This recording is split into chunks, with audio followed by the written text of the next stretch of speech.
जैसे जो लाइफ में हम सोचते हैं, मतलब एक एम बनाते हैं छोटा और उसकी तरफ चलने लगते हैं। तो कभी कभी ऐसा एहसास होता है कि जो मेन एम है हमारी लाइफ का, या फिर जो हमने सोचा है आगे, जो हम जिसके लिए पैदा हुए हैं, उसकी तरफ हम नहीं बढ़ रहे हैं, और पढ़ने की कोई और मार्ग लगता नहीं है कि कुछ और हम चूज कर सकते हैं उसके लिए, आगे जाने के लिए हम क्या कर सकते हैं। तो ऐसी सिचुएशन में फिर कैसे आगे बढ़ते हैं? आजीविका चलाने के लिए कबीर को कपड़े बुनने की जरूरत थी। रविदास जी जूते सिलते थे। आजीविका के लिए रविदास को जूते सिलने की जरूरत थी, लेकिन कबीर ने कपड़े बुनते हुए कपड़े की फैक्ट्री नहीं बनाई कपड़े बुनने की। एक चरखे से, दो चरखे से, 10 चरखे से, 20 चरखे से 50 चरखे कर लेते, फिर 50 चरखे के बाद 500 चरखे कर लेंगे, फिर एक फैक्ट्री बन जाएगी, फिर कपड़े एक्सपोर्ट करने लग जाएंगे। कबीर ने भूख नहीं बढ़ाई। रविदास के अंदर किसका संगीत कुछ और था, तो रविदास ने उन चमड़े के काम को करते हुए ने अपनी भूख नहीं बढ़ाई है, ने अपने भौतिक आवश्यकताओं को इतना नहीं फैलाया।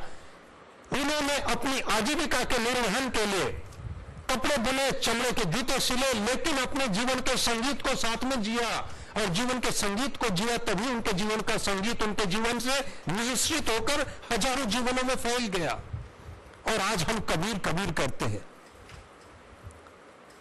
जब जीवन का संगीत जीते हैं तो हमारे जीवन से वो संगीत निश्चित होकर पूरे समाज को उसमें डुबो लेता है। समझने की जरूरत है, छोटे उद्देश्य हो या बड़े उद्देश्य हो, जीवन रोटी का सौदा नहीं होता। जीवन का केवल एकमात्र उद्देश्य आजीविका प्राप्त करना नहीं है। एक अदब रोजगार की तलाश में मनुष्य को धरती पर नहीं भेजा गया। आजीविका आपके शरीर को, आपके साधनों को, आपके जीवन को चलाने के लिए आवश्यक अवश्य है, परंतु आजीविका आपके जीवन का ध्येय और लक्ष्य नहीं हो सकता।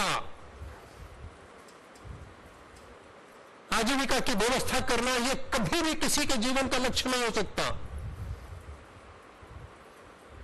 अगर केवल आजीविका, केवल पेट भरने की व्यवस्था करने के लिए धरती पर मनुष्य आया तो उसके लिए किसी पढ़ाई की आवश्यकता नहीं है। कुत्ते, बिल्ली, चींटी भी अपने पेट भरते, कुछ भी नहीं करते, कोई डिग्री प्रोग्राम्स नहीं करते, लेकिन वो भूखे नहीं मरते।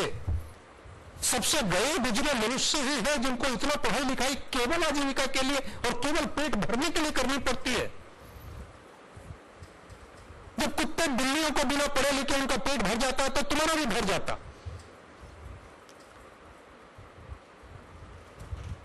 लेकिन जब जीवन रोटी का सौदा हो जाता है, केवल आजीविका ही जिंदगी का एकमात्र और एकमात्र लक्ष्य हो जाती है, केवल संसाधन इकट्ठे करना जीवन का लक्ष्य हो जाता है, तो फिर भटका जाता है, फिर जीवन से संगीत मर जाता है।